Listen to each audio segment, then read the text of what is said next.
season marks a new beginning. Witness the raw power, iconic sound, and pure speed from the historic Lotus 79. Experience the competition and glory days of early 80s open-wheel action. Watch as drivers wrestle these ground effects cars into submission. Drivers will face off wheel to wheel. For some, it's a chance at redemption. For others, an opportunity to make a statement. All sharing the same goal, to be crowned champion. Who will be victorious tonight? The Lionheart Retro Series presented by DMLC Racing Channel starts now.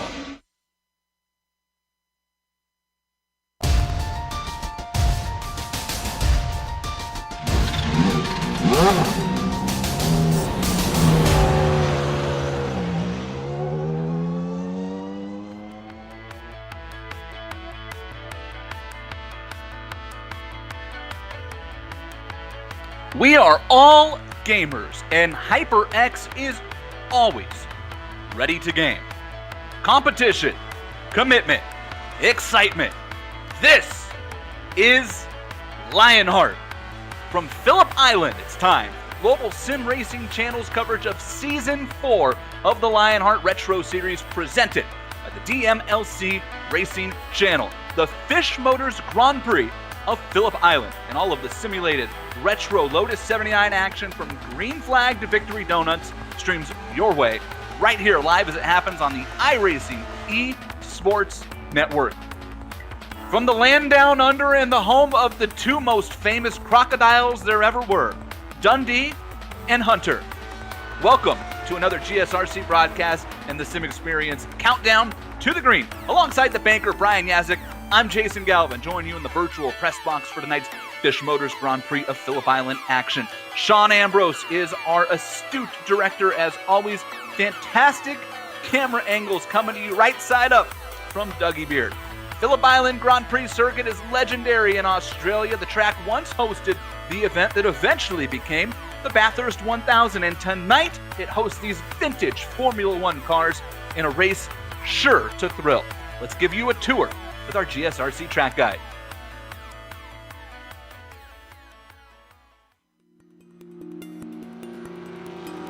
Welcome to Phillip Island.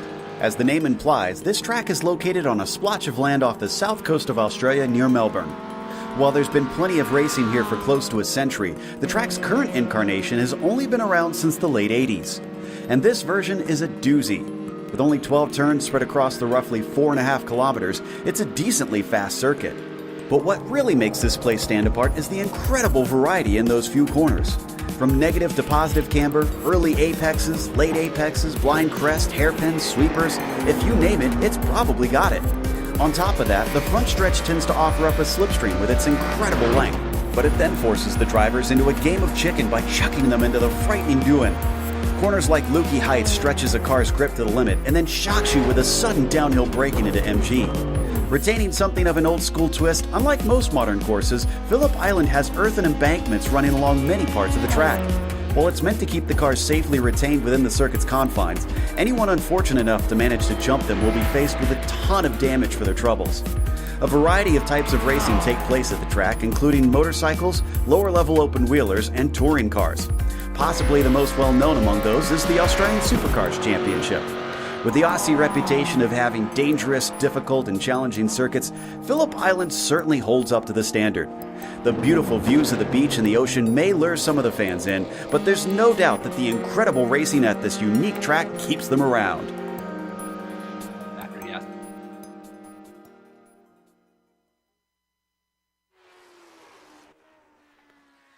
And as we welcome you back in, and we welcome in for the first time my broadcast partner tonight, we call him the banker, Brian Yazik. The first trip down under for the Retro Series here, Yaz.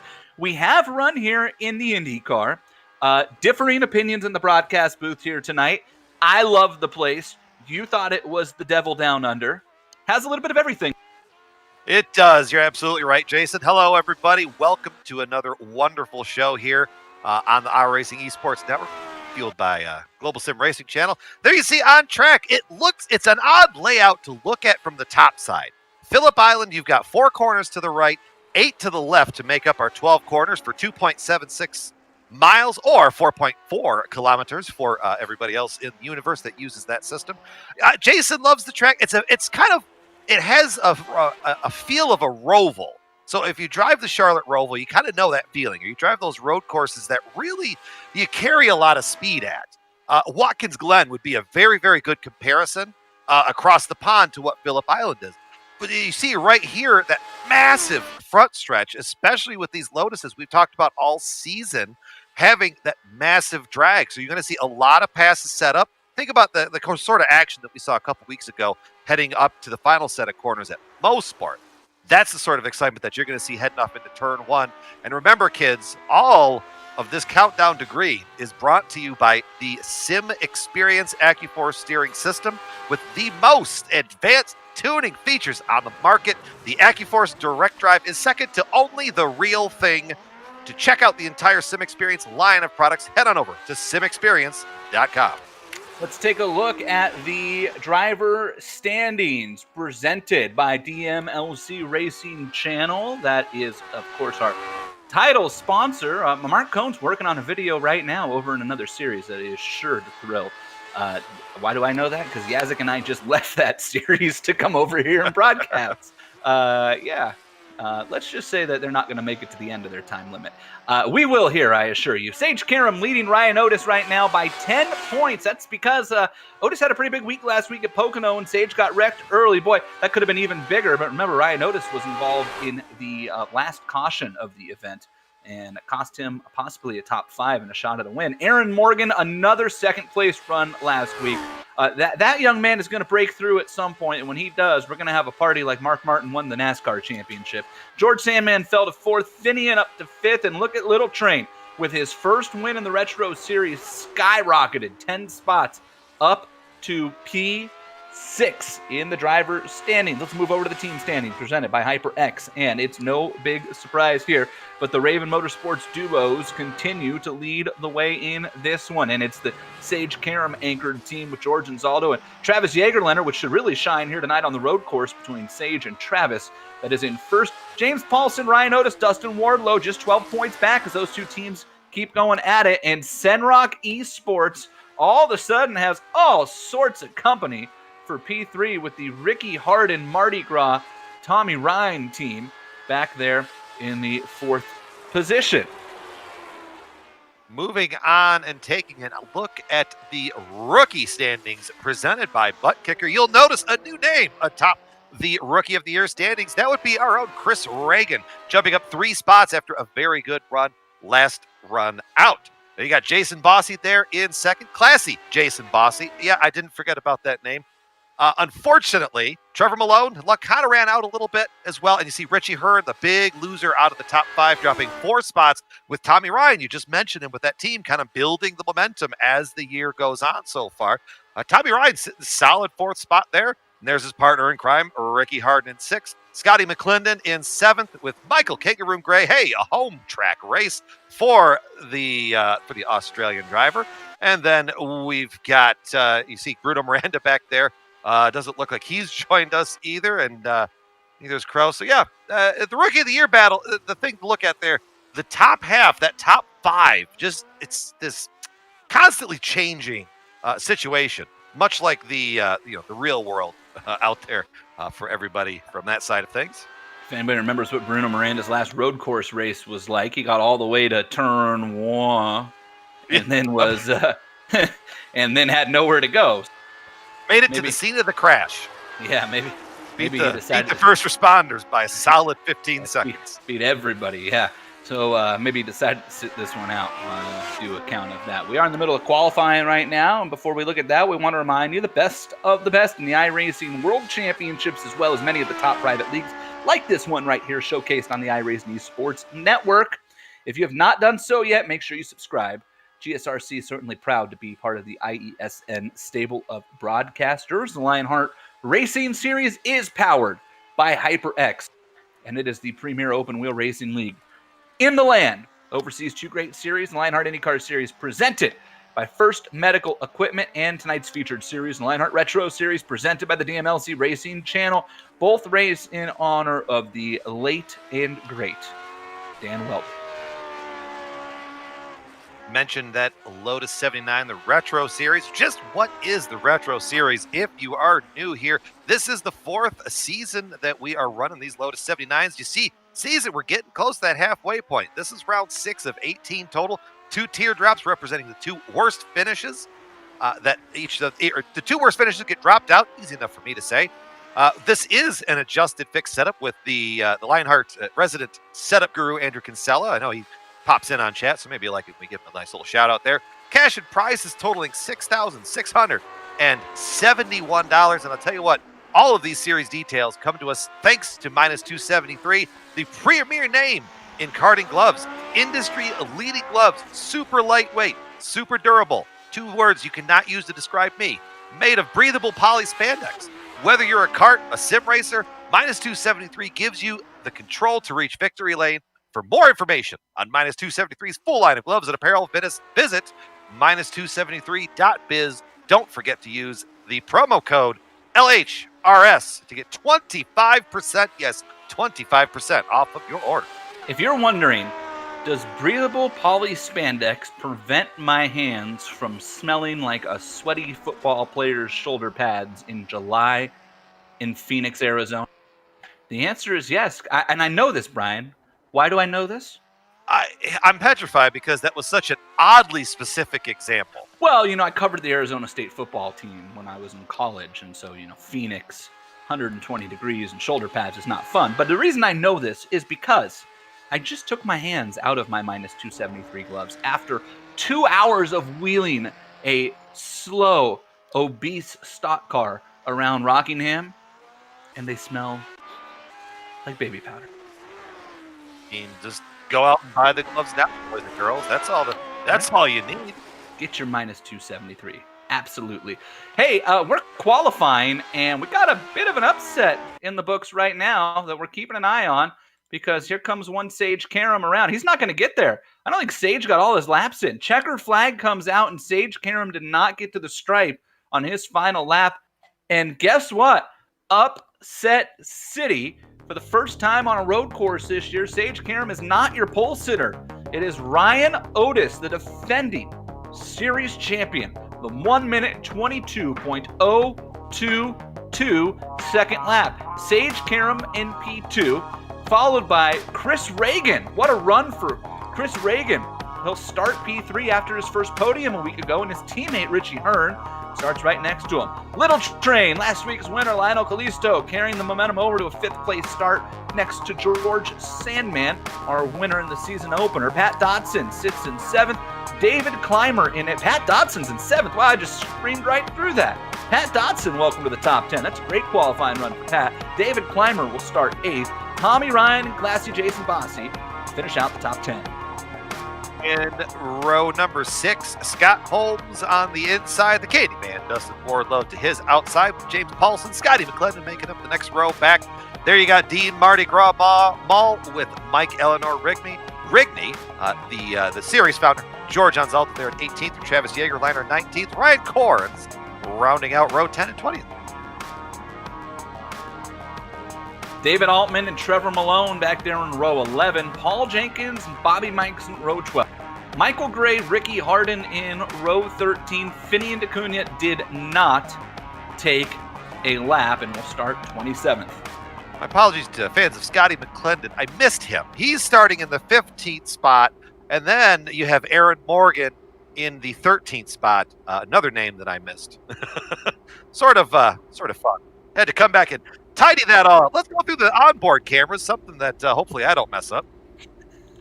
Well, if I start with it, then you can blame it on me. On board with Dustin Wardlow, the Candyman, clipping that Apex. Your home for custom motorsports art. Promo codes Lionheart20 at clippingthatapex.com. Dustin gonna have to come from outside the top. On board with the HyperX camera, looking over the left shoulder of Sage Karam. Whatever you play, however you play, HyperX knows. We're all gamers. Use promo code LionHRT15 at hyperxgaming.com.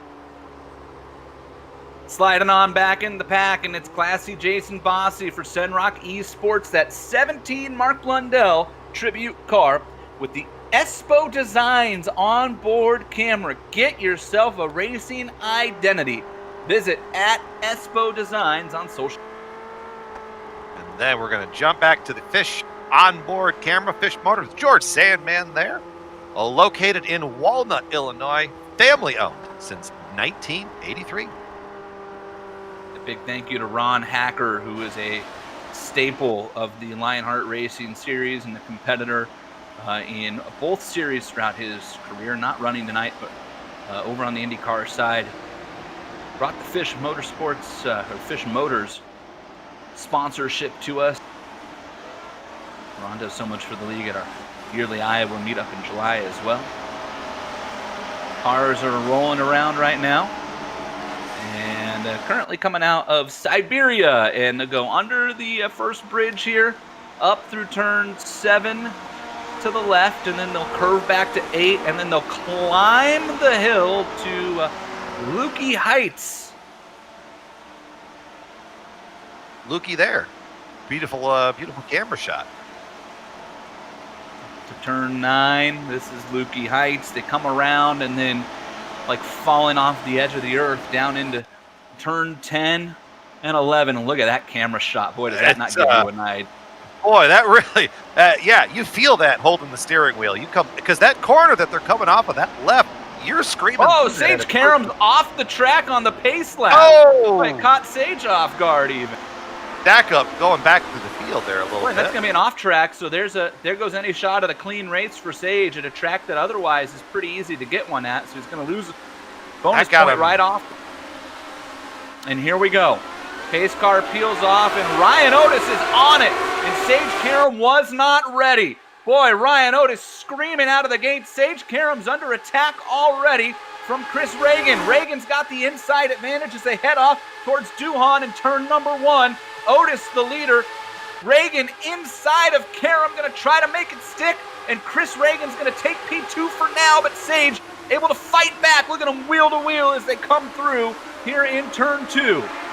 Side by side, row upon row down that front stretch. These long sweeping camera angles really showing it. There's your battle for the second spot. You see Sage under fire. A little bit of shuffling back there with Aaron Morgan. Here's a good fun right-hander getting the speed built up. Oh, we got problems. Tommy Ryan got rear-ended. Cars scattering everywhere. One off in sand. I think that may have been that Sandman back there. Got caught up and swept out to the right. Well, that got out of shape real quick. Pat Dotson was actually the first car around in this. And Pat got rear-ended by George Sandman getting down into the corner. Boy, so Sandman, a championship contender, has some damage. We'll go back and look at it when we get a chance. Wasn't Tommy Ryan. I thought that was the car. There was a black and yellow car. I thought it was. And it was Dotson, and there might have been some net code involved. We can go back and take a look whenever we're ready with our director here, as we've managed to get clean back to the start-finish to complete lap 1. Dotson looks like he's going to get away pretty clean. Look at that battle for the second spot. Sage Karam, Chris Reagan, side by side into turn 1. Give the preferred position to Sage. Sage under fire very early. I think the early part of this race might have that driver a little rattled. Well, it's not been often that Sage Karam has been challenged. And look, Richie Hearn's right there as well, as they all dropped tires coming out of the corner. Woo! Here's a good passing opportunity. Pull in. I think Reagan's just going to kind of follow. Sage all out of shape. Reagan's going to have a chance. Couldn't get the power down.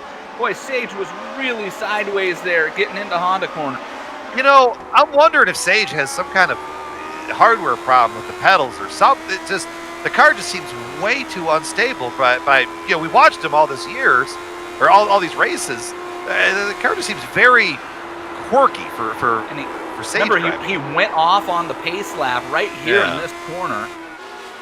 Could be battling some mechanical demons there. Ryan Otis has said, see you guys. Adios. He's already on the plane back to California, so he's going to be 16 hours ahead here. All right, let's take a look at lap 1 and the chaos down in Honda corner. And it started with Pat Dodson and George Sandman, and we are going to start things off with Sandman in the HPP simulation entry. And here's a look. This is lap 1.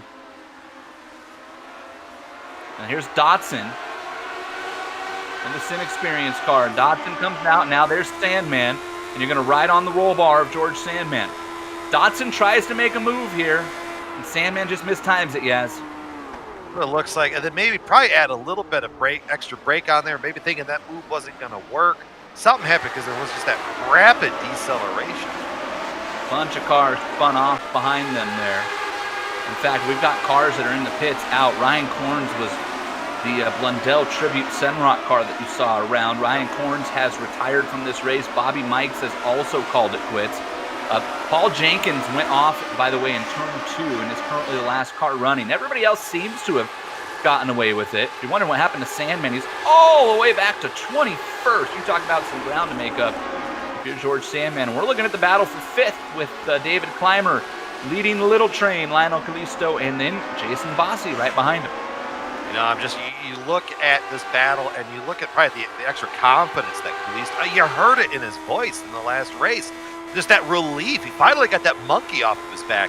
Look for the 97, I think, to really start putting some good runs together. Having to take this very defensive line down the front stretch with Jason Bossi there, taking the classy way by. Just get a little bit of draft, stiff on through, and off into turn 1, you've made the pass. I mean, that's your primate passing spot around here, especially if you're faster than that car ahead of you, because then you can use the tricky parts, the left and the right, to get away from the driver that can't handle. Sage Karam dropped a wheel and turned sideways. Sorry, Brian, didn't want to cut you off.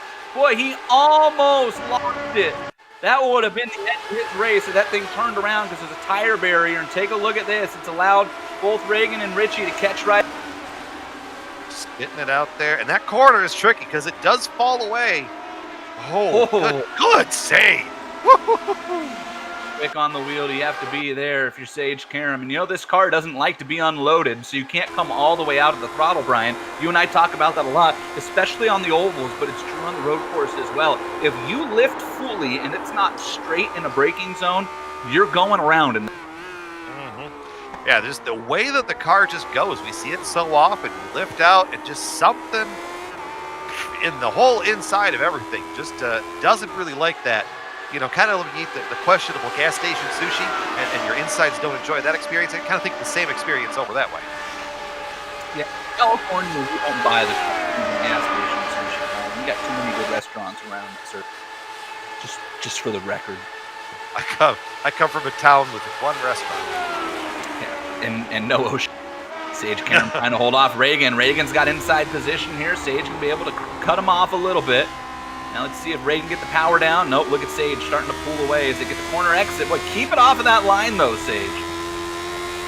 See, because out there is where the speed is. You have to carry that momentum. It's really, the fastest way to get around here at Phillip Island. And this is the other unfortunately, where you have to carry the momentum. Yeah, to carry that momentum, you got to run it out right near the dirt. You see how hung out Sage had that thing coming out of Honda. Boy, that thing was sideways. It was slideways coming out of turn 4. Might be swatting flies in the cockpit of that number 2 machine. Coming out the back, look at the heat coming off of the motor of that L79. See what Chris Reagan can do here. Boy, Richie Hearns, a nice job right behind him, sticking with the team. Up front, and this is up front, this is second place. Ryan Otis has quite literally checked out of this one. I mean, look at that. We're on lap 5 coming to 6, and you couldn't see second place coming out of the corner behind him. I mean, Ryan Otis is gone, folks. And he's clicking off 122s like it's nothing, and Sage is in the mid-123s. Impressive battle shaping up back here for the second spot as well. Otis, he's got all the best view of it. He gets far away from this. Unfortunately, Sage just keeps being under fire. Sage is off again. Sage is off again, and he managed to keep in it, but Reagan's going to have a shot as they head down to Honda. Oh, defensive maneuver from Sage going through that corner. Here comes Reagan to the inside. Boy, Reagan gave him a lot of room there to the point that Richie Hearn had to drive kind of defensively as well. Boy, Sage is really pushing it here, and I'm a little surprised to see that coming off a week in which a Triple Crown race that he was involved in an incident and dropped out of the race. He had some computer issues, I do believe, last race. And so Sage has used, you would think, one of his drops, at least in his mind, and he's really pushing this here to hold on to P2 with Ryan Otis leading. And as a result, boy, I mean, you think this is so uncharacteristic from Sage Karam, and he's actually, it appears, holding up Chris Reagan and Richie Hearn to the point that that battle behind them, David Clymer and Jason Bossy, they have caught this group. Yeah, you're going to start watching this get real interesting, especially as Bossy and Wardlow are going to start pulling that draft back there. Sorry, not Wardlow. That was a little bit too far back. David Clymer at the back end of that trade.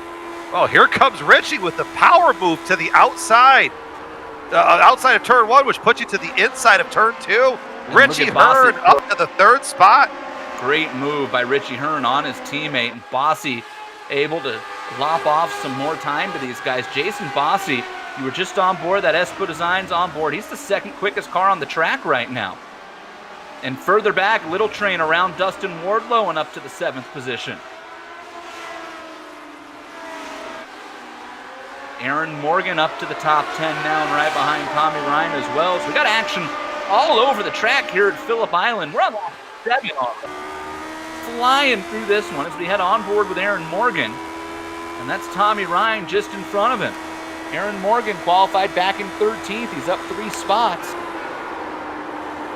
Doing what Aaron Morgan does. Just silently goes to work and puts the laps in. Doesn't make mistakes, takes advantage of others, and next thing you know, he'll be up in the top 5. It feels like every race, that's how it goes for Aaron.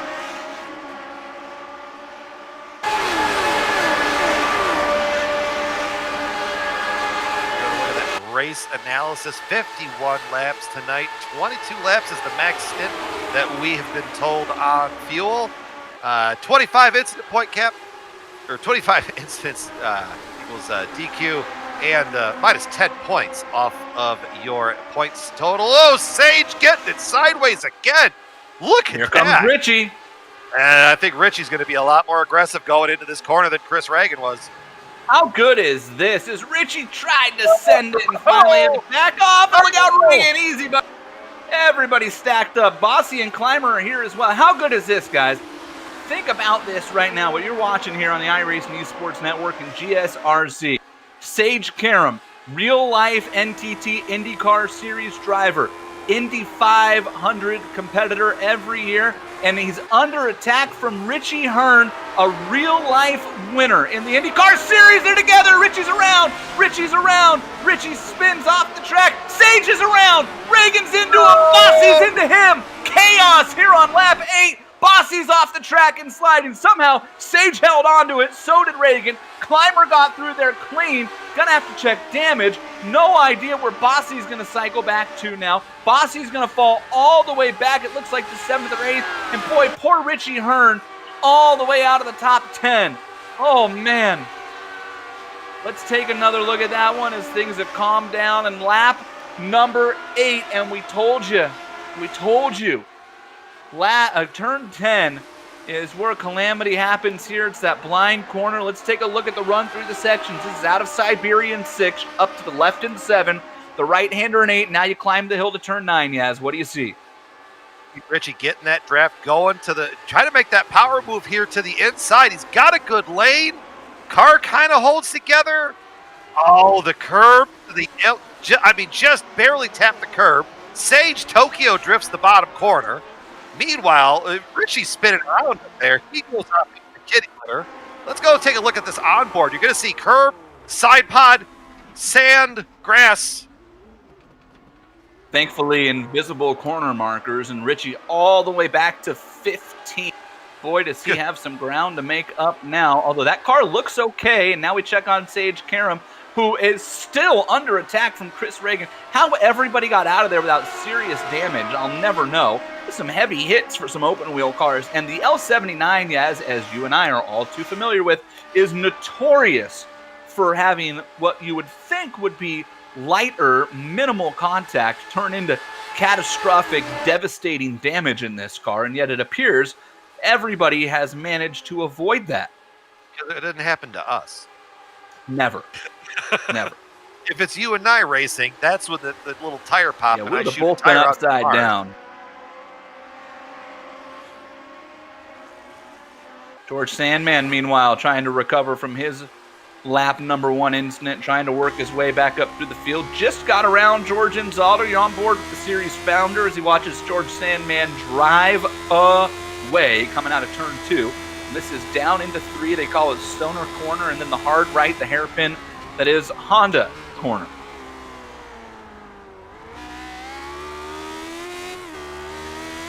Beautiful onboard looking up ahead. These are some tricky corners to get right too, because you feel like it's kind of straightforward, but the corner goes on a little bit longer than you suspected would. So getting the entry to that corner back there right is really what's crucial to get that big run off of here, because you're flat all the way up here just to get off the gas to make this corner up on the left. Yeah, it's funny. Turn 6 is the corner you're referring to. They call it Siberia, and when you look at a track map, it's 1 turn, but on a track map, it looks like 3. And boy, we got a driver off. Is that Trevor Malone? Yep. Trevor Malone is off. Let's take a look. Oh, Richie Hearn right behind them. Oh, Richie. Oh, baby. Oh, Trevor's got some rear wing damage from that contact. Now I got to go check in on Richie. That might have been fatal for Richie. And then look at Trevor. Still trying to hang on to it. With the spoiler damage. Oh, boy, he just turned into. A little bit of contact from the wheel there. Finney and he just turned into. It was Finney and Acuna he just turned into, and it sent him into the barrier. Richie's car looks okay. He's got a rabbit's foot in that car or something. He's hit 2 cars and has had no damage. And his internet's held out so far. That might be the biggest coup of this whole deal. Well, it's that boy. I feel like in all of us in about, I don't know, March of this year when we said not going to get any worse. I feel like you've just put a hex on this now. I don't know. You never know. I don't believe in that stuff. Yes. I've been calling these races next to you, and we tend to have this problem of whoa, Sage. It's true. Sage has not. It's like he angered the right rear tire on lap 1, and it's like it's got too much heat in it. Like you got it that hot, it's not gripping, and then every time you drift it more, you're adding more heat into that tire. Here comes Reagan again. Boy, I think Chris Reagan made a mistake there, Brian. He pulled out so early. You notice Sage was perfectly content not moving over to give him the draft. Maybe Chris didn't want the draft. I don't know. Maybe he's trying to set it up. Well, I think if you're using the first part of this race, it's kind of like a trial. So do some R&D work. Maybe Chris is trying to sort out, okay, if I get the run here and I pull out here, where am I at? And then you go, okay, maybe it's not worth it right now if I drift back in, because I think and the other side to it, I talked about it, when you make that pass down the front stretch, you better be able to get away in the bendy sections. And I think when you look at all of the course as a whole, Sage and Chris are probably really close on that. That's David Clymer, who is behind them in the 4th position, and then there's a gap back to 5th and 6th with Dustin Wardlow and Little Train, and James Paulson just have a problem. Hearing reports that James Paulson and Richie Hearn. Richie just went around Paulson. Richie Hearn trying to click off spots here. Boy, Richie Hearn last time around, Brian, was the 2nd quickest car on the racetrack. Oh. Check that. He was the quickest car. Oh, Richie! Big wreck! Oh, that was a replay of those two. Oh, boy. Goodness. Oh, Richie locked it up. Where are you going, Richie? Oh, nice. Synchronized spinning. But Paulson's Paulson. blinking there, too. I got no idea what happened. Not sure why Paulson was blinking. Remember what I said about Richie being the 2nd quickest car last lap? Yeah. This lap, he was the slowest car. That will do that when you tend to be sideways. But every time Richie gains some spots, he loses them again. Yeah, the old metaphor, 2 steps forward or 1 step forward, 2 back. That sort of scenario. Let's take a look at this battle here for Classy Jason Bossy and Tommy Ride. Oh, and Tommy's going to mow the ground. If you're a fan of Travis Pastrana jump shows, that's what you're going to see right. That's going to be problematic. Boy, every time we call something out, it's just a crasher around. You're going to see it.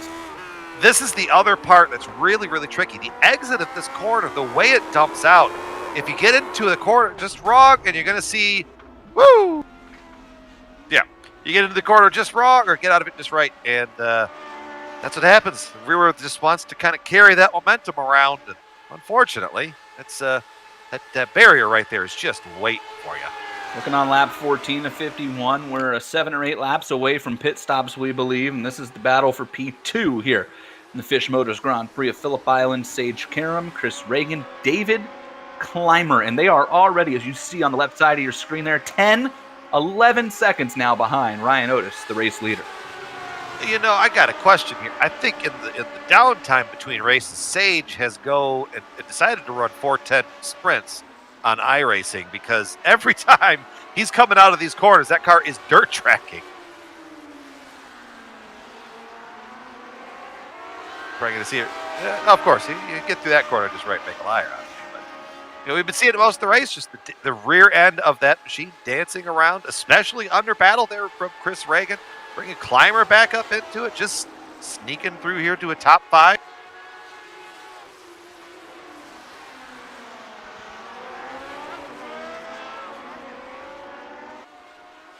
Richie, I bet you Richie is driving through the red mist of war. Just the moves he's making, he's just got to climb back and get to. Because think about it, you're battling for second spot, and now you're back in 15th. As a driver, after spinning out 3 times, hitting 3 cars, you still have no damage. I don't know if he knows that yet. Oh, there's the connection. You got no damage. You've hit 3 cars. Maybe, I'm just going to say, just lower your goal here and just take what you're going to get.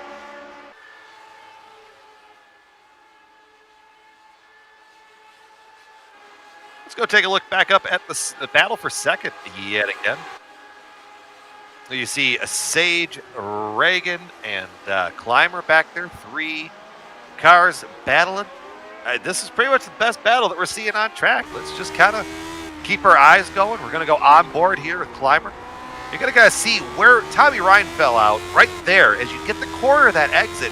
If you kind of miss your mark, you kind of end up where there's no man's land. There's no grip through there. But you see, it's so important to get that right because you're flat out all the way through here. God, this corner, this requires some stones to carry a lot of speed through here.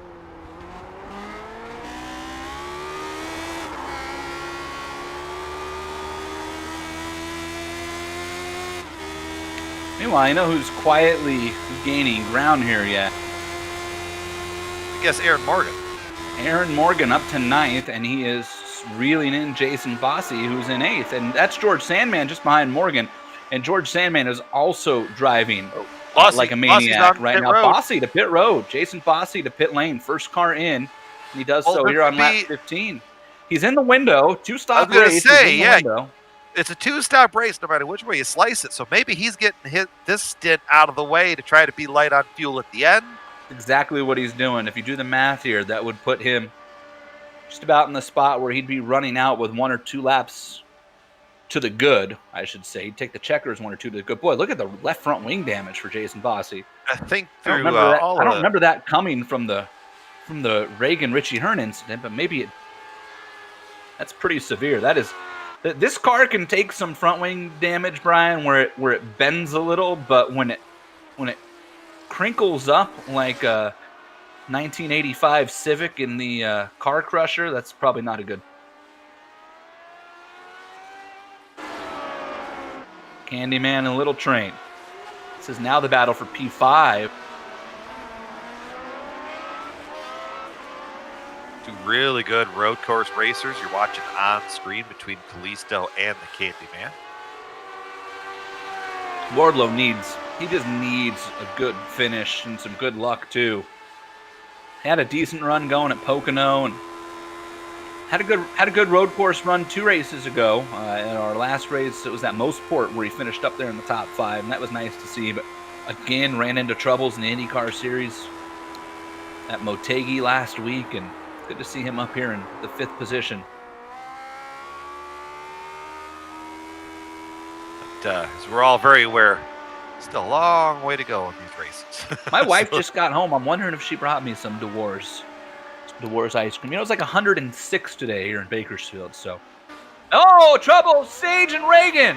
Sage and Reagan battle for second in the Recton Honda.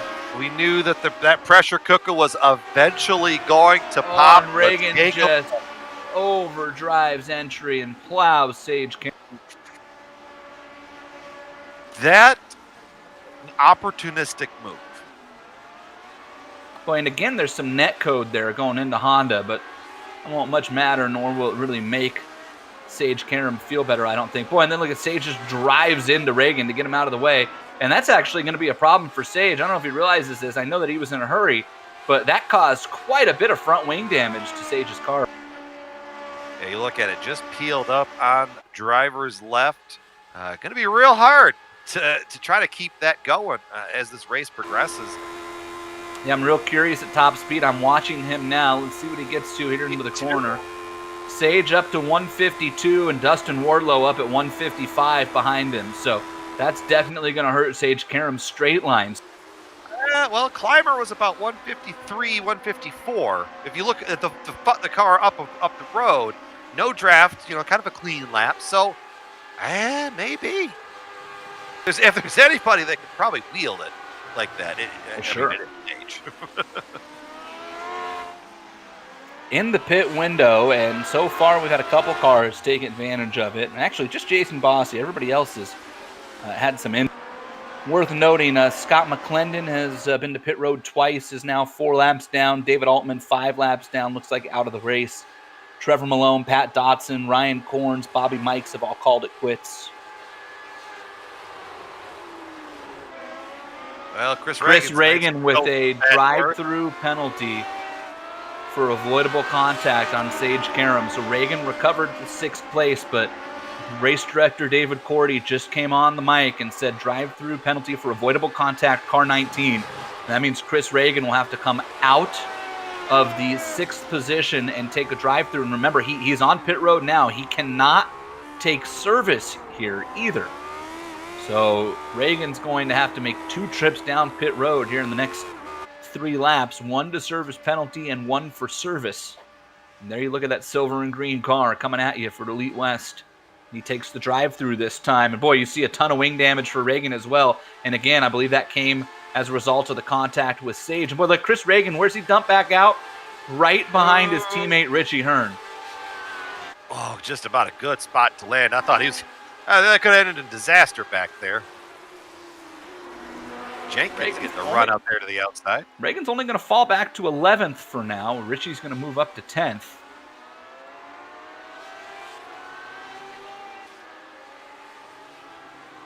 Richie Hearn's climbed back into the top 10 after falling all the way down to 16th or 17th.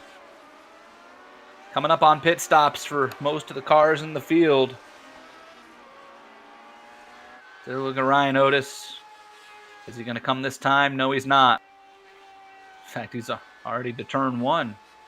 Having some connection issues there. He's blinking in and out for all of us. 15-second lead will do those things. Sage Karam to pit road. Sage Karam pits. Unfortunately for Sage, front wing damage is not fixable in this car. It's not even an optional repair. It's not like they'll beat it back out a little bit and kind of make it a little better. What you do to the front wing, you have done to the front wing for good. Sad, Sage pulls in the pit. I really feel like the spirit of the Lotus 79 would be to bring it down pit road and some mechanic with a cigarette hanging off of his mouth and beat it with a wood mallet back into place, look at you and go, good enough, mate, get out there. That is so true. So true.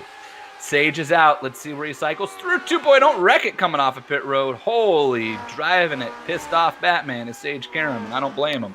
Sage comes out for now, and he's behind Travis Jägerlener and James Paulson. But that'll really make you steaming mad when you look up and Chris Reagan's ahead of you after that. But remind you, Chris Reagan still needs to pit for fuel, which they tell me will be a problem. Yeah, you can't make it to the end of these races without fueling once. Generally. Usually. Kind of like that scene in Dodgeball when he puts the blindfold on. Yeah, he has lost his ability to see. It's a bold strategy, Cotton. Let's see if it pays off for him. Nobody takes this time up front. Let's go back. Let's go. Hey, let's go take a look at P10, I guess. George and Zaldo to pit lane out of 8th. Ooh, Chris Reagan was in the 10th spot. A lot of cars coming in. Boy, everybody coming. Reagan, Jenkins, Finian. Speeding time.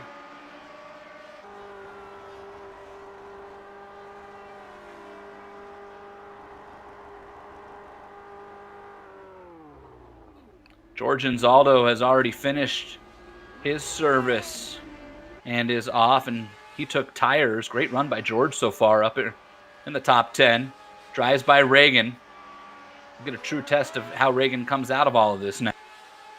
There goes Jenkins by. Oh, Reagan still on pit. Boy, Reagan. Long pit stop. Oh, how Chris much Reagan. optional repairs has he taken? That's what it's got to be. Chris Reagan taking. He might have even had required repairs, Brian, the way this Could have car's sitting. been.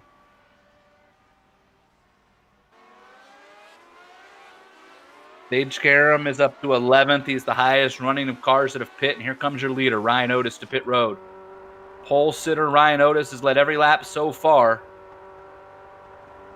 Yeah, that wasn't no speeding penalty for Reagan, right? 41, 42 seconds. That has to be required repairs. Has to be. 50 seconds of optionals if you don't have to. Ryan Otis down and away.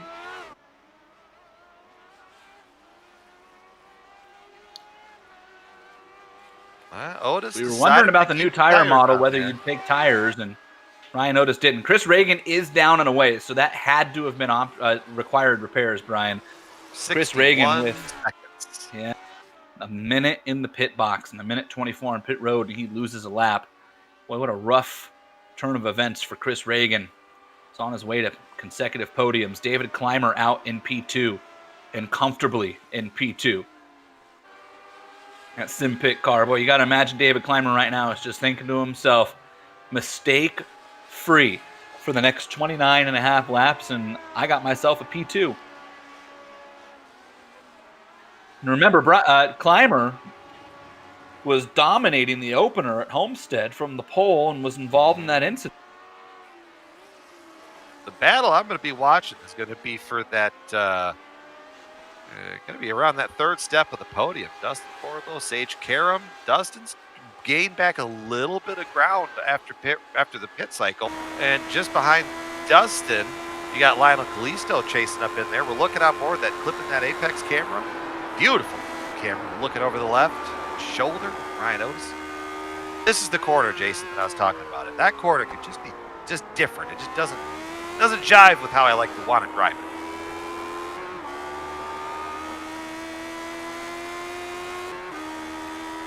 Just a smooth run for the Candyman, who's got to be thinking to himself right now, just put a little bit of gap between myself and Little Train and then start working on chipping away for...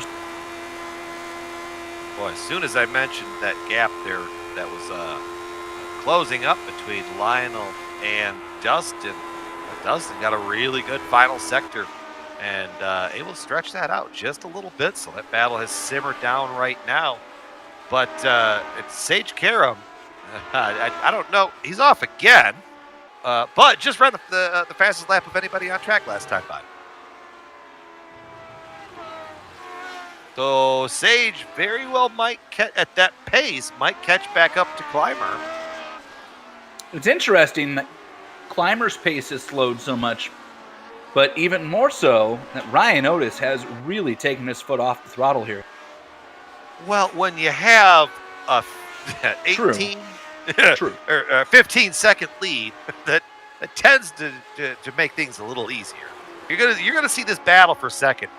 It's spread out right now, but I promise you, boys and girls, it's gonna come back together. The way that they're going, Sage will have Clymer caught in one more lap as far as lap times are running. Now let's see what Clymer runs this time around. That might even out a little bit now that they've all gotten off a pit road and gotten some heat back into the tires. Clymer comes across, and there it is. That's much. So that might have just been what it was. Ryan Otis as well was back into the 123s he has. I wonder if that first lap out on tires that cooled down on pit road if you didn't take them in heavy fuel. It's just a slow lap because they have certainly picked the pace back up.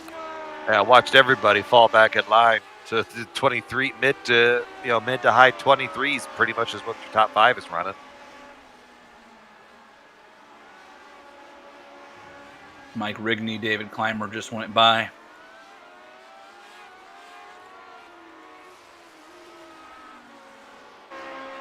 Checking back in with Ryan Otis. Your race leader. Simply dominating so far. The defending series champion, the Oregonian, the time attack expert in real life, and it has to feel a little bit like time attack right now for Ryan Otis as we close in on halfway here at the Fisch Motors Grand Prix of Phillip Island. We'll take a break and be back the second half of this one in the conclusion. You're watching the Lionheart Retro Series presented DMLC Racing Channel here on the Global Sim Racing Channel and the iRacing Esports Network.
Lap 26 here at Phillip Island Grand Prix Circuit here in the land down under in Australia. And the Fisch Motors Grand Prix of Phillip Island here, part of the Lionheart Retro Series presented by the DMLZ Racing Channel. I'm Jason Galvin. He's the banker, Brian Yazik. Thanks so much for choosing to spend part of your Thursday night with us here on the Global Sim Racing Channel, the iRacing Esports Network. And that is Ryan Otis, and he is checked out. I mean, right now, he could open up like a entire John Crichton book and like finish it like before we ever... Michael Crichton. Where did I get John from there, Brian? I was talking I said, no, I know I where was you just got talking it to from. my son. Yeah, I don't know. That throws me off. Yeah. All righty. Anyways, I was just saying Otis could read an entire Michael Crichton book and probably put it back down and still have the lead. George Sandman here. It's going so well up to that point. George Sandman up there in the 7th spot. Fisch Motors on board out of Walnut, Illinois. Fisch Motors, family-owned Ford dealership there. And Sandman is trying to chase down the driver currently in the 6th position. Don't look now, but where in the world did Scotty Holmes come from? Don't look in your mirror, Scotty, but you're about to give up the 6th position, I do believe. Scotty doesn't know that Sandman is really, really good in there. And Richie Hearn has also made up a ton of ground. He's 2 spots back of Aaron Morgan in the 10th spot and closing in on Jason Bossy. So both drivers who started up front and had early race troubles are driving back to the field. In fact, look at Sandman. Had to check up there because Scott Holmes was so woed up down there in turn 4. And in 6 for that matter.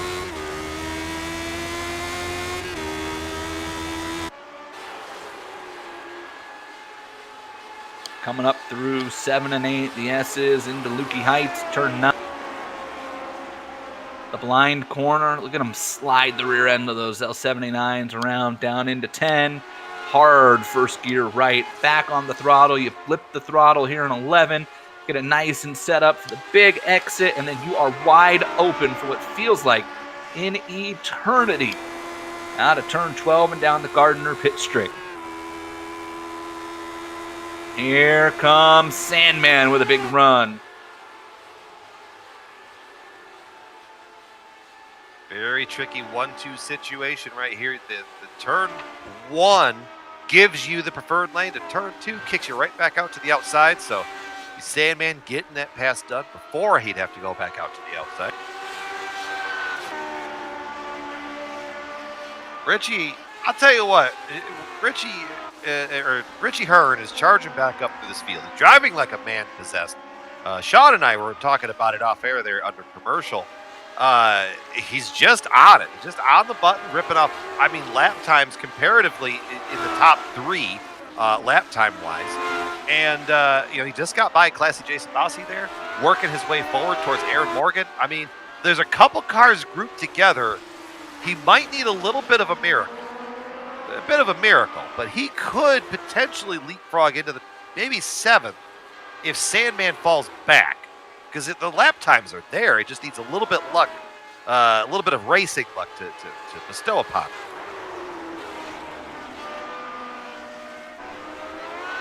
Medal on screen right now between Sandman and Holmes. There we go. We just really wanted to show you pit entrance right there. So, there you see Scotty Holmes making a run at it, going down there into turn 1. It's just the turn 1 and 2, like this whole front half of the track, I love. Just how much speed you have to carry and how precise your lines have to be. It's the second half of the track that I really that's what grinds me. It's good to know if we ever run here again that I know what part of the track to push you in, yeah? Yeah. Don't worry, if Barber's any indication, I'll be behind you now, so we'll be all right. You spend more than your Lexus on a sim racing rig than you expect to be better than 21st place. I accomplished that at Barber. I got all the way up to P20. Whereas my pedals are bolted to a piece of wood underneath my rear end. That's the end. That's the both ends of sim racing, boys and girls. Hey, but your pedals are better than mine, so. Yeah, that's true. I've got like a rat rod. It doesn't look good from the outside. Under the hood that's where it's at. All that ever matters. By the way, we've had a couple other drivers going to drop out here. I don't know what happened. Mardi Gras, Dean Mall has did the do for the evening. 2 weeks after he darn near stole the show at Pocono, and then we all know how that ended for Mardi Gras. I know he felt terrible about that, but I'm not sure anybody really blamed him for trying to make a race-winning move with a couple laps. Travis Jagerleiner and the man we call Jorge. Georgian's off. Let's see what they're doing right now. 2 from that boy, Georgian's Auto. Hello, pit road. Well, I guess are we in the window? Let me do the math here. We're going 51, 22 laps. We're in the window. So Georgian's Auto said, I don't want nothing to do with battling my teammate and Travis Jagerleiner, and peels off to pit road. First car there. George taking tires again. Boy, bold strategy. Well, and you think also with 2 pit stops, you're going to have 1 long pit stop and you're going to have 1 short pit stop. So, maybe my strategy in this race, I would have probably pushed them as long as I could on tires, take as little fuel as I needed, and then take tires at the end and see if I can just make something out of it. Zaldo screams off back into turn 1. Boy, that's the one thing this track, man. You come off and green flag pit stops, you got cars funneling out in front of you, and it is the definition of funneling out. It'd be like if Bristol Motor Speedway's pit stall was on the outside of the front straight wall. You get to turn 1, and here comes everybody off of pit road. Like, hello. Whenever you go out to your local short tracks on Saturday nights, and you see them all stop to let cars in to the track, imagine if they did do that. Yeah. That's what pitting is like on the exit side. No lift.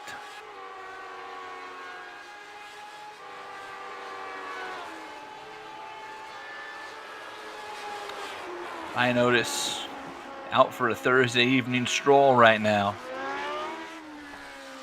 That's right. It is Thursday for all of us in pandemic. I've forgotten what day of the week it is. Yeah, exactly. I've lost track of what day it is. But don't worry, it is Thursday. I think we're in month, what is it, April-tober? And I think it's the 39th. You could probably get some people to believe that right now, honestly. Paul Jenkins. Have you seen social media? It doesn't take much to get people to believe anything. That's a fair point. Fair point. P.T. Barnum was born in the wrong era. I'm going to say that. Yep, P.T. Barnum. Those are where GSRC is the hard-hitting references, just like Jason at the top end of the broadcast about the two most famous alligators to come Crocodiles. from... Crocodiles. Look, I'm just out doing the crocodile ride. Look, we're not in Florida. We're not talking about alligators, okay? If this is Florida, is there... Carol. This looks nothing like Sebring, okay? No, nothing not really. like Sebring, and I don't see Carol's husband walking around. Funny, you don't see him walking around much anymore. Well, the first one or the second one? It's debatable. Checking in on David Clymer there. P2, that 46 car. What a great run this is here for one Mr. David Clymer.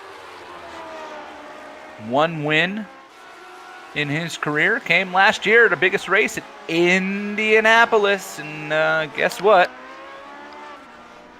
We're going to Indianapolis next for some road racing action in both this series and the IndyCar series. The month of June has turned into Lionheart's month of May, so to speak, as we run at the Indianapolis Motor Speedway road course for both the Retro and IndyCar series. And then both series will run at the Indianapolis Motor Speedway Oval for their biggest events of the year at the end of the month. Retro series on Thursday, June 25th, and the IndyCar series on that Sunday after.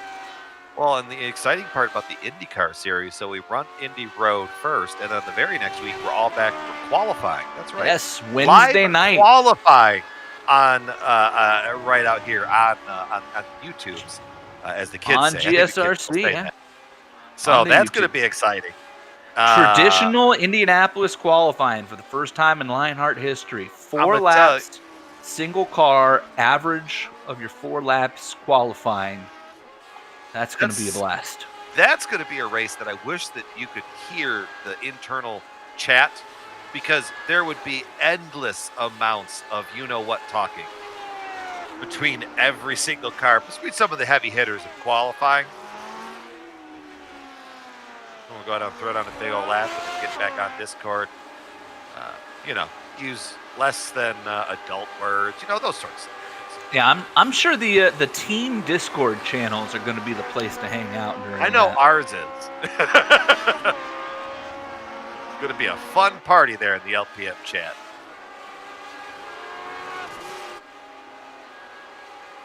Anyways, back in virtual Phillip Island, Ryan Otis just chilling out, going for a nice little drive, and that showing everybody in the field and you at home why he has that number 1 plate, that number 1 number. You're defending champion from last season, and races like this, performances like this, you see how just that quiet, fast consistency.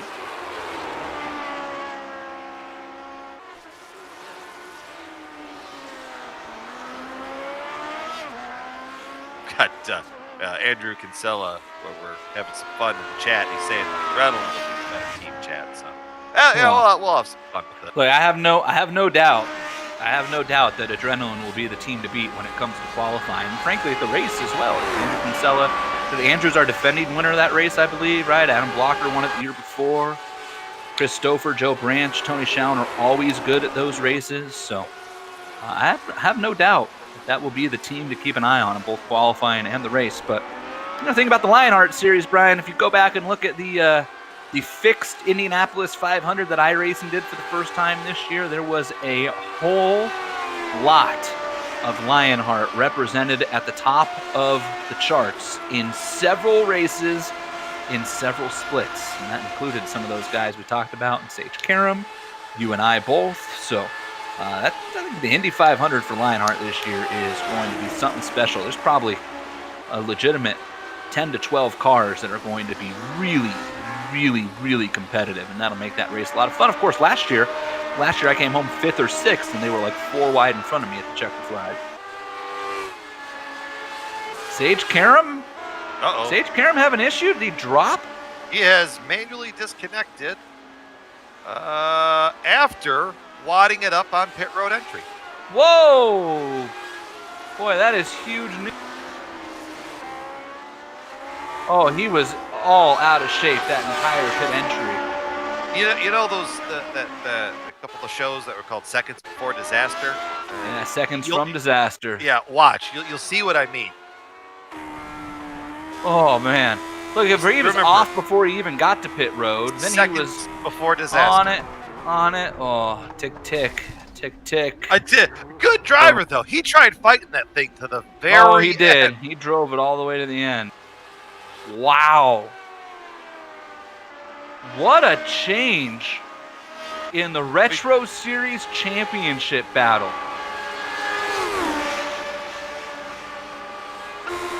On board with George Sandman inside a little train. That's a battle for 4th. Sandman's going to get him.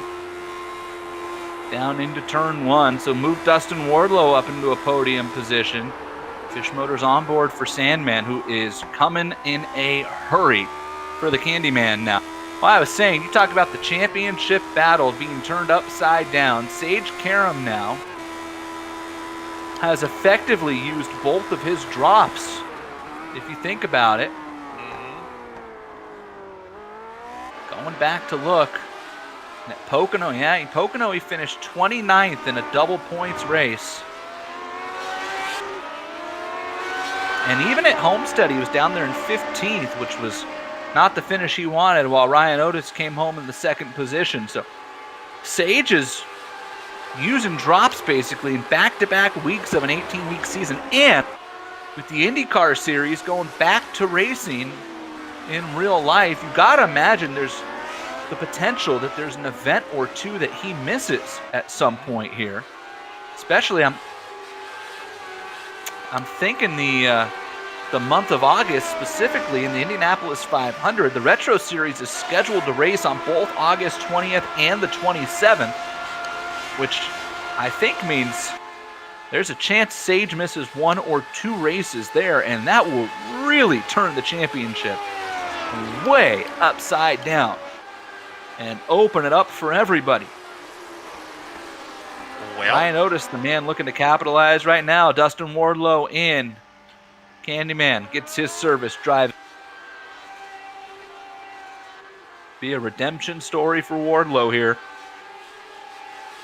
He can hold on to a podium spot. Comes out still in the 8th position. Right, the war of attrition starting to take over here. He has. We've got less than 20 cars on the track still. 18 cars are still running. Well, and that's the thing. Phillip Island could really get you in trouble that way. It looks, it doesn't look like that intimidating of a track, but it's the speed that you carry. You see it. It's that spinning on exit. You're trying to get the corner set up like that fast, the fast uphill left leading into the downhill right. That's all blind. I mean, this is the track that just, as a driver, really catches you unaware and exploits that.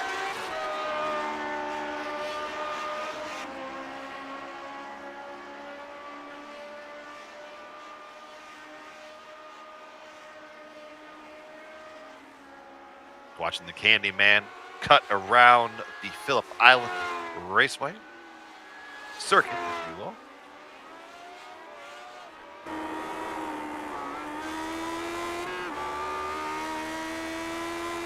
We go on board of that clip in that Apex camera. Dustin Wardlow, our Raven Motorsports black driver.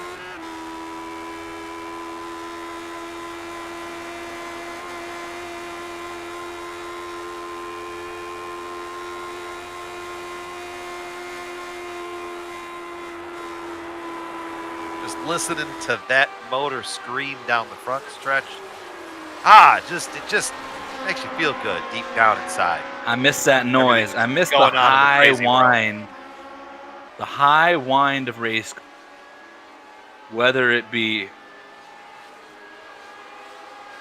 the turbocharged cars of the 90s we loved, or these naturally aspirated machines that just scream. And that's something you miss in modern day race cars with the RPM control and horsepower limits and the dependence on aero.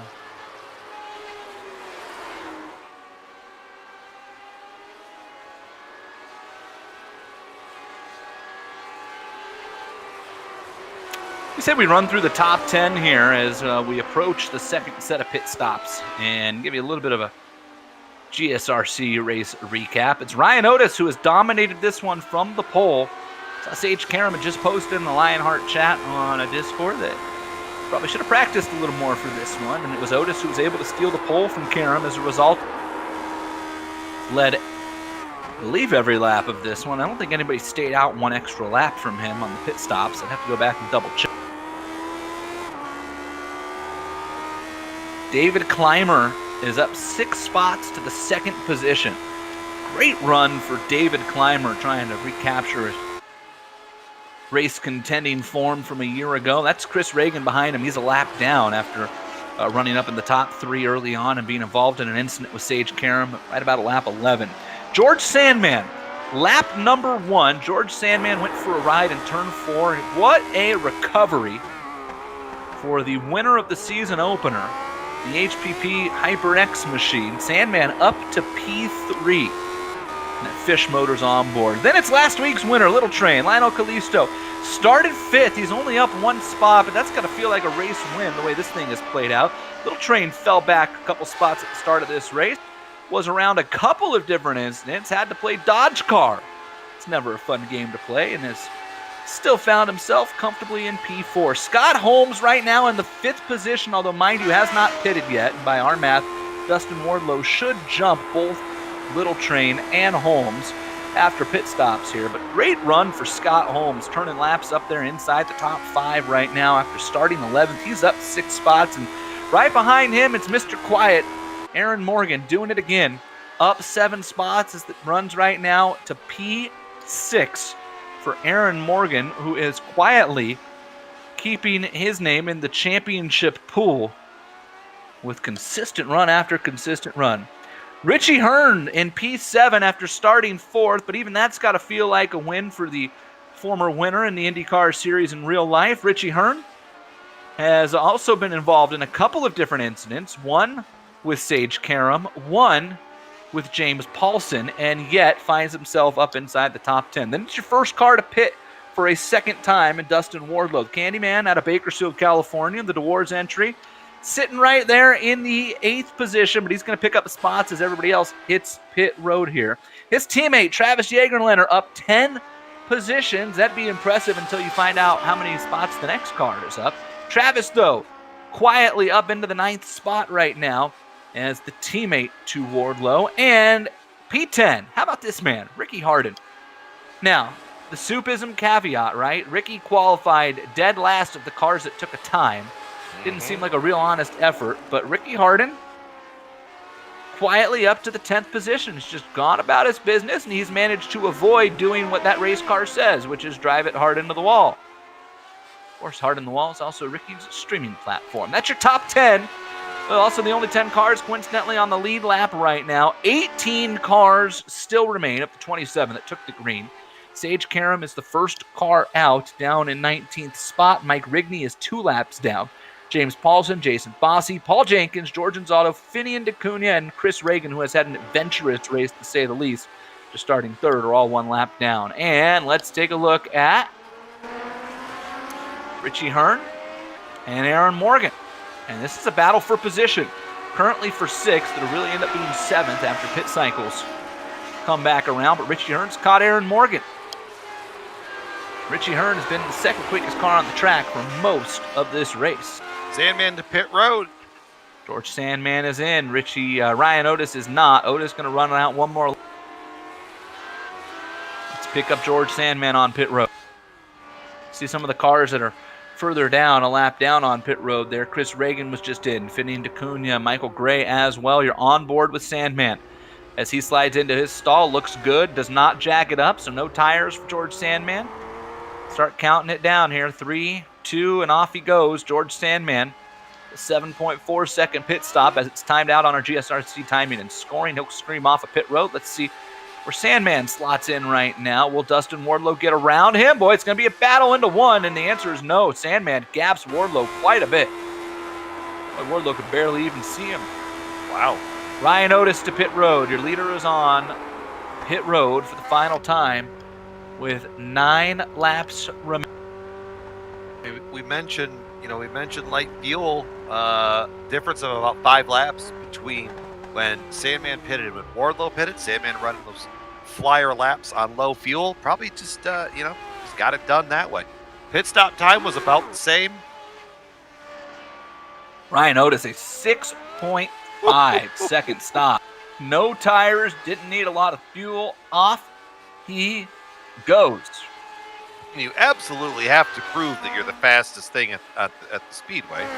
Look at that. Ryan Otis got out ahead of David Clymer. Clymer's not pit yet. Couldn't even get to the lead. Yeah, that'll do it. How's that got to feel for David Clymer? I'm so happy I'm running second right now. Sage is in. Maybe I'll lead a lap. Nope. Richie Hearn is in. Scott Holmes is on pit road. Wardlow screaming by. So your podium right now tentatively is Otis, Sandman, and Wardlow. Clymer is going to come out ahead of Sandman, but we'll see how this shakes out. Looking at the deltas here he has. And most drivers are spending 27 to 30 seconds on pit road, and David Clymer right now has himself a 38-second lead on George Sandman. So math works out. So long as Clymer hits his marks, he should come out still in the second position. Notice I said tentative. You did. Jaegerlander on pit road. Ricky Harden down and away. Clymer screaming for the cones.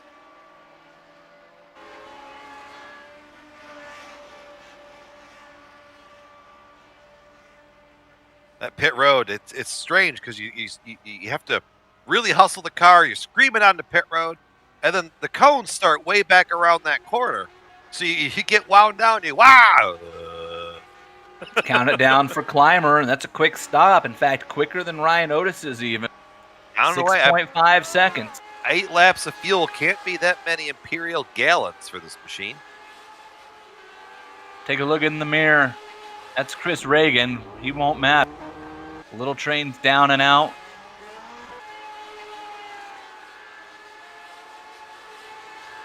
George Sandman goes around Little Train, and now here comes Wardlow. That's going to become a battle for fourth.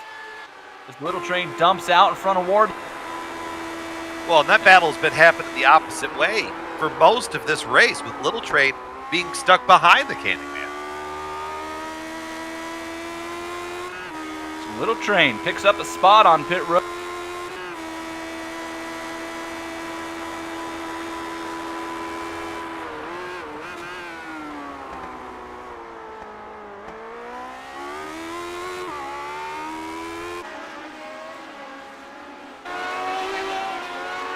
Pit stops are complete. Everybody can make it from here. Everybody's been to pit.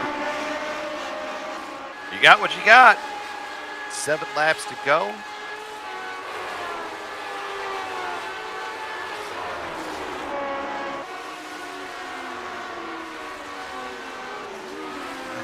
This is a good little battle here. Little Train, Wardlow, Scott Holmes. That's a good battle for the 4th spot.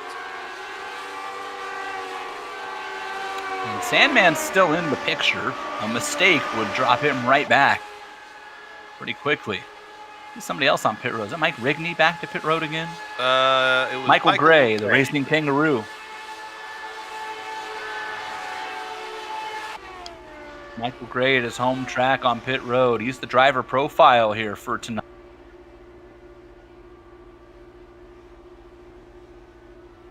Michael Gray with 7 races here in the Retro Series and just 1 top 10. His first start came at Michigan back in season 1, and that was also his top 10, coincidentally, when he finished. Met a driver who's won in the Lionheart IndyCar Series before. Stepped away from Lionheart for a while, back in now, running the Retro Series. Not a lot of experience in this car.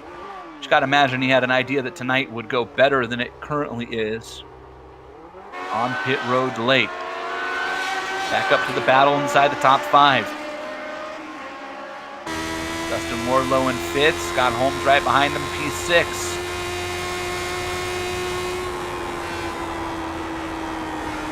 Scott Holmes, boy, last lap around was in the 122s, 122.9 for Scott Holmes. The second quickest car on the track behind your race leader, Ryan Otis. That's quick at the stamp. Of course, he has light fuel. Going to be clicking out some quick laps here to the end. I mean, I'm almost wondering if maybe Ford, but now the pit stop time is right. Scott Holmes had an incredibly quick stop.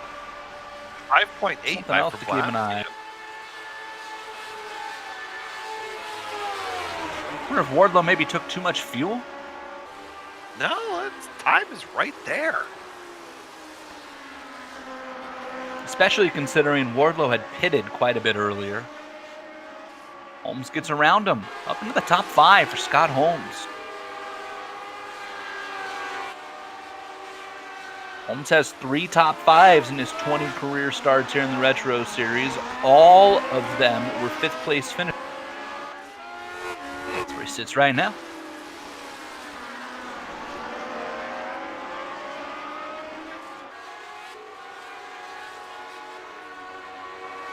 Probably the best battle you're going to see on track right here.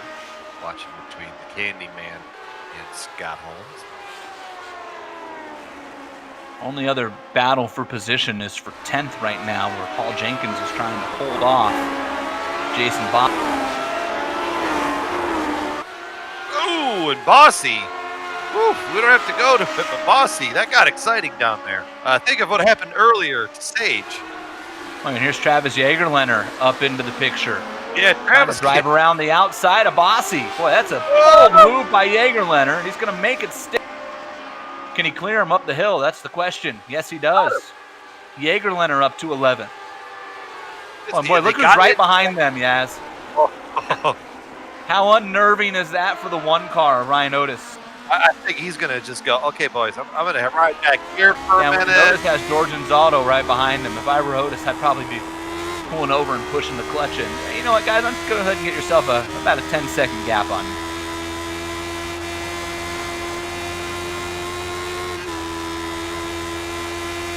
Big run down the front here. Huge run. Look at the draft. Bossy has that front wing damage as well, so that's not helping his straightaway speed. Well, he's going to drive to the corner. Hello.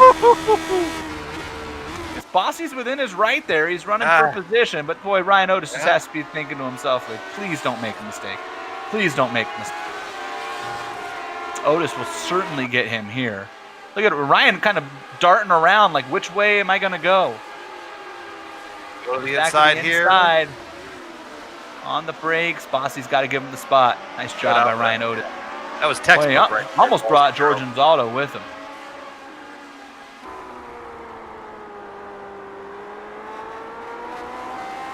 Looking at Anzaldo out the gearbox of Bossy.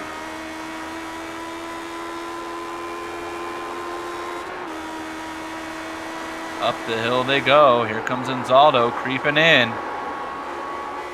Back down the hill. All the way down to first gear. Anzaldo gets right up to him, but Bossy gets the run out of the corner. And George missed that one, so he's going to, it's like forfeit the opportunity to make a run at Bossy. Back to Holmes and Wardlow. Battle for 5th. Back Little Train right there as well. Holmes is starting to reel in Little Train. Knocked off 4/10 last lap, and Wardlow was quicker than both of them. So the Candyman's found some rhythm again.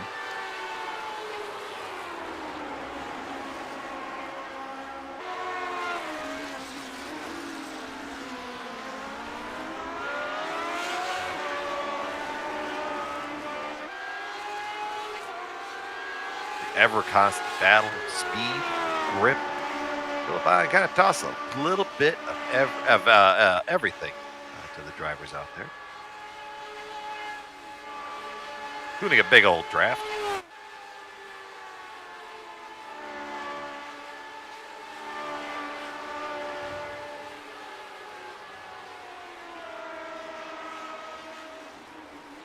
Still the best battle. Holmes is really pulling in on Little Train there through the first 2 corners. Really close that gap up, Brian, to the point where he's going to have a tow heading down to 4. He's not going to be able to get to him, but he's going to be able to get right up behind him here, I think, as he goes heavy on the brake. There's going to be a situation he's going to have to deal with.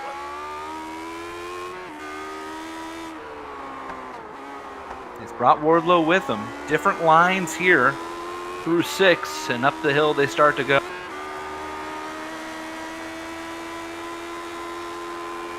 Little Train got a much better exit out of 6 in this run up the hill. Does that give you a little bit of breathing, just to try to gap that out just a hair. In fact, Little Train is starting to close the gap on Sandman a little bit through the back section of this track. And Sandman gets a good run. Let's head back towards the pit straight. 2 laps to go here at Phillip Island.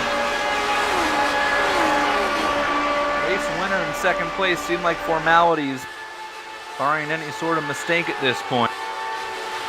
Oh boy, you talk about bad timing. Little Train catches. Is that Rigney or Michael Gray? I think it's Rigney.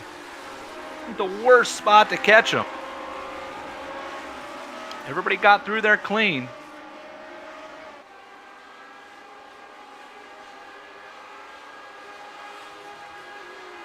Checking in on our race leader and tell you how far ahead he is of everybody. Ryan Otis already onto the straight, pit straight. Scott Holmes is off in turn 4. Ryan Otis takes the white flag, and Scott Holmes is the first to blink in that battle within the top 5, and he did it all on his own. Getting real aggressive in there. And then once you slide out there to the grass, it's just no man's land. And it's just, especially as the wheel that you've got dialed into it to try to get through that corner. Let's go back here. This battle for 7th just picked up big time. Aaron Morgan has it. Richie Hearn wants it. We got a lap car they're dealing with. Finian just going, guys, I'm gone. Oh, big wreck! Big wreck on the front straight. Holmes was in that. It's Little Train. Oh, man. What? Scott Holmes just plowed into Little Train on the white flag. We're going to have to look at it after the checkers. Boy, Scott Holmes' car is destroyed. Ryan Otis coming around the backside of the track. We'll take a look at it after Ryan Otis takes the checkers. We promise we will not go away from that one. Simply dominating for your defending series champion, and for the 6th time in his career, Ryan Otis will take the checkered flag, and he does it in the debut of Phillip Island for the Retro Series. Ryan Otis wins the Fisch Motors Grand Prix of Phillip Island. David Clymer comfortably in the 2nd spot. Morgan and Hearn going at it. Richie's still got a chance to get him. David Clymer comes out of the final corner and will secure the 2nd position. George Sandman's going to take 3rd. Dustin Wardlow 4th, and this is now a battle for P5 between Hearn and Morgan. Pretty Herculean effort for Hearn to get up there, though. He's not going to get him. Aaron Morgan got out of the final corner clean. It would take the draft of all drafts for Richie to get him. He's starting to catch him, but he's going to run out of time. Aaron Morgan holds on for 5th over Richie Hearn. All right, let's take you back and look at what happened with Little Train, who comes home P7, that led to the incident with Scott Holmes. And it comes on the white flag. Oh, it was just starting to get drifted there. which there are several ways to take that corner. Sideways Boy, is not Dustin the best. Wardlow does the job of a lifetime missing that one. And poor Scott Holmes, Little Train just inopportune time to pull back on the track. And I know he was trying to get going. But he pulls back out. Look at this. He pulls back out and Rigney goes wide and Scott Holmes didn't know where to go. Man, you got to feel for Scott Holmes on that one. Oof. Let's go on board here with Scott Holmes. Wear your Hans device, folks. Oh. That was a no-win situation. He was going to T-bow one of the cars there. Just, oof. Boy, Scott Holmes, as a result of that, Brian, falls all the way down to 13th. He did not get to the white flag, and as a result, Paul Jenkins, Travis Yeager-Leonard, Jason Bossi, and George Ansaldo all cleared him. Let's go to the race results. The race results here tonight are brought to you by our good friends at Turn Racing. Merging the gap between real and sim racing, use the promo code Lionheart10 at turnracing.com. By almost 31 seconds, Ryan Otis takes the checkered flag here in the Retro Series at Phillip Island. David Clymer with a second place finish. A great run for Clymer here. George Sandman rebounds from being turned around on lap 1 to finish on the podium in third. Dustin Wardlow, a nice clean race, comes home in the 4th position.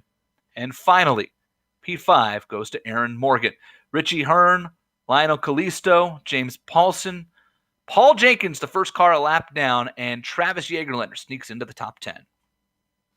In the 11th spot, classy Jason Bossi, George Ansaldo in the 12th spot. Scott Holmes, we just covered it at the end.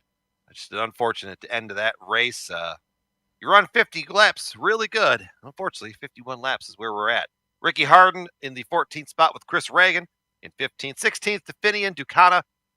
Michael Kangaroo Gray there in the 17th spot with 18th going to Rigney. Sage Karam after just not a good race. Sitting there in the 19th spot. Dean Mardi Gras Mall in 20th. Tommy Ryan, Scott McClendon, David Altman, Trevor Malone, Pat Dotson, Ryan Corns, Bobby Mikes. That's how the finishing order shakes out here. And you are watching the Fisch Motors Grand Prix of Phillip Island and the HyperX post-race show. The Lionheart Racing Series is powered by HyperX. When you're trying to claw your way to the top of the podium like Ryan Otis did tonight, pays to have the ultra-comfortable, high-quality headset. Gives you the audio information you need to grab the checkered flag. From high-performance DRAM and SSDs to outstanding microphones, accurate mice, responsive keyboards, the legendary cloud line of gaming headsets like Brian and I are both wearing right now, HyperX makes the gaming gear you need to succeed. Casual or pro, no matter your creed, color, or culture, we're all gamers, and HyperX is always ready to game. Use the promo code LionHRT15. That's LionHRT, the number's 15, at HyperXGaming.com for 15% off of your order today. Well, let's bring him in. He is your race winner in the Sim Experience Victory Lane. Ryan Otis, a stunning, dominating win for you here tonight, Ryan. Your 6th win and your 33rd top 5 in 44 starts in this car, the defending series champion, and you were untouchable in this one. What was the secret? Well, just many, I guess hundreds of laps of practice. I put in a lot of time just trying to make sure I brought my A game, because I was expecting Sage to bring his A game, and I was expecting it to be a knife fight up there the whole time, but I guess he was a little short on practice this week, and I think he got tangled up or something, mixing it up with the guys. But I feel like I'm spent. It probably looked boring from where I was, but man, I was doing my best to drive the wheels off that thing and try to keep it all pointed in the right direction. Yeah, our apologies, Ryan. We didn't spend a whole lot of time watching you in this. Yeah, I understand that. You're going to be entertained if you go back and watch it, though. You're right about Sage getting tangled up with some people. Boy, it was an exciting race going on behind you there. How concerned were you? Let me tell you that some of the best airplay you got there was about 4 laps to go. You caught a group of lapped cars that were racing for 4 cars for one spot, and you were right in the middle of the hornet's nest. And it's like somebody had just flicked the queen out of the nest, and everybody was buzzing. How worried were you? Yeah, I'll tell you what, that had me concerned for a bit. Last race, I felt like I kind of did everything right, and it all went terribly wrong there at the end. And so I was kind of having flashbacks to that. And, I saw him mixing it up, and I just hung back a little bit, and I was thinking, well, I got a good gap to second, and so I'll just take my time and let them sort it out before I kind of tried to get much closer to where I was going to try to pass some guys. But yeah, that was definitely a little bit hairy there for a bit. It was a great run for you. I'm looking to see if points are up yet. They're not up yet, but I'm going to guess, based on the 10-point differential, that you are going to be the points leader here. Just because my math tells me that 10 is the difference that you get from first to second, and Sage didn't finish in second. So you're going to be the points leader. You're going to have a decent bump here going into the Indy Road Course as well, and then to Indianapolis Motor Speedway in the month of May and June for the Lionheart Series. So congratulations, a great run, and you're back atop the standings as the defending champ. Oh, yeah. Thanks, guys. Ryan Otis, your race winner here tonight, and he gets to hang out in the Sim Experience Victory Lane. The Sim Experience AccuForce steering system, the most advanced tuning features on the market. The AccuForce Direct Drive is second only to the real thing. To check out the entire Sim Experience line of products, head over to simexperience.com. Brian Yazik has caught up with our surprise second-place finisher in a great run. David, congratulations on your P2 effort tonight. Just kind of fell into your lap that way, didn't it?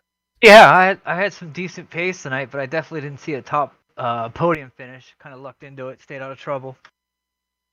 Solid option. I mean, after this has got to feel a little bit good, especially after the way the season started, all the sitting on pole at Homestead, leading all their laps, and well, we won't talk about that. But then at least the racing gods smiled upon you tonight. Yeah, they did. It was cool. It definitely felt like a little bit of redemption. Yeah, it seems like every year I have a hard time getting started out, so hopefully it'll be like last year where I'll get on a run here midway through. I mean, Tony Stewart, he used to get good in the middle of the summer. It's very possible. We're going to Indy Road next. Think you can make it happen? I'm gonna do my best. This is a good step in the right direction. All right. Hey, anyone you want to give a quick shout out to? Thanks for everybody at the Simpid, and thanks for everybody at Avatar Racing for all the practice and the coaching, working out, feeling a lot better on the road courses. And I can't wait for some more ovals. Sounds good, David. We'll catch you on down the road a couple weeks at Indy. All right, thank you. Thank you. That was David Clymer. Just as fast as he arrived at the podium, bam, in and out of the interview booth. He's ready to go celebrate. Galvin, what do we got? David Clymer, like an expert there. And I tell you who was an expert on passing cars tonight. It was this man, P3, the HPP car. For George Sandman, your winner at the first race of the year, and all the way back up now to P3 in the point standings after a string of bad luck there, George. You talk about an adventurous night. You could write a novel about the way this race went for you, but you still ended up on. Yeah, I never would have imagined that. After I don't know what exactly happened on that first lap. So I think somebody tried to push me up on top of Pat. Sorry about that, Pat. But yeah, it gained a few positions there, and I lost a lot of positions. And then there was some other stuff that happened and gained about 4 or 5 of them back, and then just had to start popping them off one at a time. And it was kind of more fun that way. I wish I could have been up at the front fighting with those guys, but trying to go through the field was really tough. Yeah, it was certainly fun to watch. We got a chance to watch you kind of zig and zag through some cars there, and you got to the end of this one, and you had that battle going on with Dustin Wardlow and Little Train, Scotty Holmes. I mean, that had to be fun for you when you get back up there, and sometimes, I've been in situations where you get wrecked early and you drive back through and you kind of blow by the cars you're better than, but you got up to some really good drivers, some race-winning drivers, and had some great runs there at the end of this race. that made it feel that much more fun. I got kind of a little upset at dropping back because I've had problems in the last few races, and it just seemed like, oh, here we go again. So I just kept my head down and tried to stick with it and just try to run some consistent laps. I actually took the last couple of days off. I was getting frustrated, so I had to actually step away. So I'm glad it worked out the way it did. Certainly glad it worked out the way that it did, George. And as a result of this, as mentioned, you're all the way up now to third in points. You're just 3 points out of second and 31 points out of the lead. And we got a double points race at Indianapolis coming up 2 events from now. We get the road course next and then the oval after that. So you're certainly still plenty within striking distance of Ryan Otis, and you're just behind Sage Karam now up there. You guys have established yourself as 3 of the stars of this series. Congratulations on that. Oh, thank you very much. I'd like to thank my sponsor, HVP Simulations, my team, Orion Race Team. Thank Lionheart for putting this on, HyperX for the great sponsorship of the series, and GSRC for the great broadcast. Thank you very much, George. Sandman, it's that beautiful 06 HPP car on your screen there. Great run for Sandman tonight, able to drive up through the field and come home still with a podium finish. Well, that's going to do it for us here from Phillip Island. Want to thank our sponsors here, the DMLC Racing Channel. If you're looking for entertaining sim racing content, DMLC Racing Channel is the place you want to go. Follow 2019 Lionheart Retro Series Driver of the Year, Mark Cohn's escapades as he battles for wins and avoids wrecks with his cat-like reflexes. Providing commentary sure to make you laugh, cry, maybe a little bit of both. DMLC Racing Channels on YouTube or Facebook. HyperX, whatever you play, however you play it, HyperX knows. For all gamers, again, the promo code is LionHRT15 at HyperXGaming.com. Sim experience, it's second only to the real thing. I can attest to it. I have one. You're missing out if you don't. SimExperience.com. And Butt Kicker, feel what you've been missing all this time. Use the promo code LION2020 at TheButtKicker.com. Add a little rumble to your racing experience. Contact any of the sponsors you see on the screen right now. Make sure you head on over to LionheartRacingSeries.com. All the great information you need there. Lionheart Series does a great job keeping up with stats, sponsor info, some great post-race stories as well. LionheartRacingSeries.com. Original music here on every GSRC broadcast comes courtesy of June Lalonde. Contact info is on the screen for June, along with some of the great companies and software that help make all of these broadcasts happen. Lionheart Retro Series returns for round 7, June 11th. We mentioned it. We're heading to Indianapolis. The month of June, Lionheart invades Indy. Heading to the road course with the retro cars first. That'll kick off the month of June for Lionheart. GSRC and IESN will be there. So will Yaz and I. June 11th. We cannot wait for that one. If you'd like more information on other GSRC broadcasts coming up that you see flashed across your screen here, head on over to GlobalSimRacingChannel.com. Check them out on Facebook, Twitter at GSRC Channel, Instagram as well. Head over to the GSRC YouTube page. Make sure you subscribe to that. Follow all the races there that are not on the IESN network as well. Finally, on behalf of our entire crew here, Brian Yazik, the banker, Sean, Dougie, I'd like to thank all of you for tuning in and watching as Ryan Otis gets the win in the Fisch Motors Grand Prix of Phillip Island. I'm Jason Galvin reminding you, the only one who remembers to come home in second is your wife and your daughter. Good night, everybody.